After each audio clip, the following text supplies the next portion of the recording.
মাতালহাটে তৃণমূলের ১০০ দিনের কাজের বকেয়া টাকা প্রদানের সহায়তা কেন্দ্র ভাঙচুর এবং তৃণমূল কর্মীকে মারধরের অভিযোগ বিজেপির বিরুদ্ধে। ঘটনা প্রসঙ্গে মঙ্গলবার বিকেল ৪টে নাগাদ দিনহাটা মহকুমা হাসপাতালে সিতাইয়ের বিধায়ক জগদীশ চন্দ্র বর্মা বসুনিয়া অভিযোগ করে বলেন, আমাদের তৃণমূল কংগ্রেসের পক্ষ থেকে ১০০ দিনের কাজের বকেয়া টাকা প্রদানের নথি যাচাইয়ের সহায়তা কেন্দ্র করা হয়েছিল। সেই সহায়তা কেন্দ্র পরিদর্শনে যান মন্ত্রী উদয়ন গুহ, জেলা তৃণমূল সভাপতি অভিজিৎ দেব ভৌমিক। কিন্তু তারা যখন সেখান থেকে চলে আসে ঠিক তখন আমিও আমার কর্মী সমর্থকরা বসেছিলাম।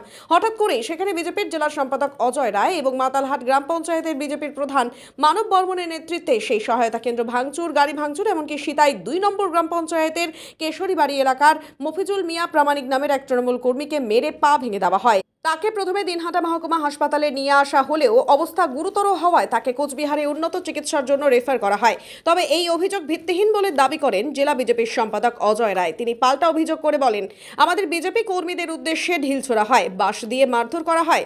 যখন এই সব ঘটনা ঘটে তখন বিধায়ক জগদীশ চন্দ্র বর্মা বসুনিয়া বসে বসে দেখছিলেন। হয়তো আমাদের বিজেপি কর্মীকে মারতে গিয়ে কোথাও পড়ে গিয়ে চোট পেয়েছে। এক তৃণমূল কংগ্রেস কর্মীকে মারধরের অভিযোগ উঠছে বিজেপির বিরুদ্ধে এবং সরাসরি আপনার নাম তুলে অভিযোগ করছেন সিতাই বিধায়ক, কি বলবেন?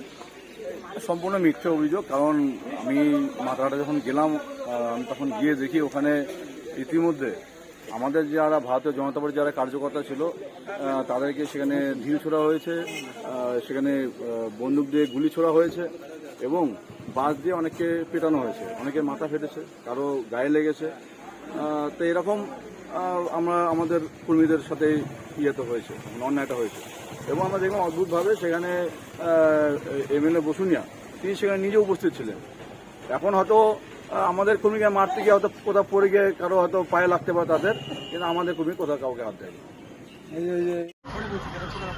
সব অঞ্চলে আমাদের ১০০ দিনের কাজের বিগত ২ বছর ধরে যে মানুষগুলো টাকা পায়নি তাদের টাকা দেওয়ার জন্য আমাদের পশ্চিমবঙ্গ সরকার এবং মাননীয় মুখ্যমন্ত্রী তিনি সিদ্ধান্ত নিয়েছেন যে যারা ২ বছর ধরে কাজ করেনি তাদের দাবি নিয়ে আমরা গ্রাম পঞ্চায়েত বিভিন্ন জায়গায় করে আমরা সহায়তা শিবির খুলেছি। অ্যাকচুয়ালি যারা কাজ করেছেন তারা তাদের জব কার্ড, তাদের আধার কার্ড, তাদের ভোটার কার্ড এবং ব্যাংক অ্যাকাউন্ট নিয়ে তারা সেখানে এসে তাদের নাম নথিভুক্ত করবে এবং এই নাম নথিভুক্ত হওয়ার পরে আমাদের ইসের থেকে সহায়তা কেন্দ্রের থেকে লিস্ট আমাদের রাজ্য পার্টির কাছে যাবে এবং রাজ্য পার্টি সেইভাবে সেটা সেই দপ্তরের কাছে পাঠাবে এবং তারপরে তাদের পয়লা মার্চের মধ্যেই তাদের অ্যাকাউন্টে টাকা দিয়ে দেওয়া হবে।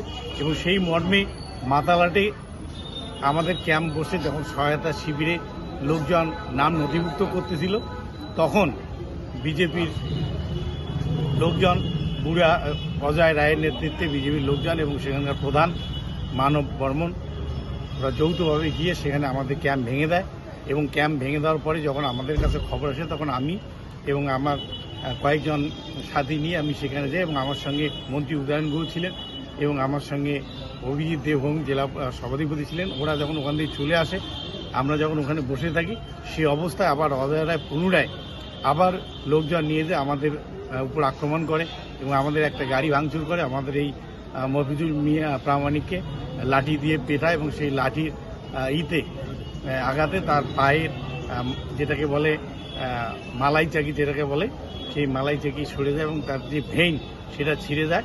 এখানে আমরা হসপিটাল তাকে নিয়ে আসলাম, ডাক্তারবাবু তাকে সঙ্গে সঙ্গে কুচবিহার রেফার করলো, যেটা আমার এখানকার ব্যাপার নেই, কুচবিহার নিয়ে যেতে হবে, এমআরআই করতে হবে, ভিতরে রক্ত জমে আছে, সেটা উন্নত ট্রিটমেন্টের জন্য পাঠাচ্ছে।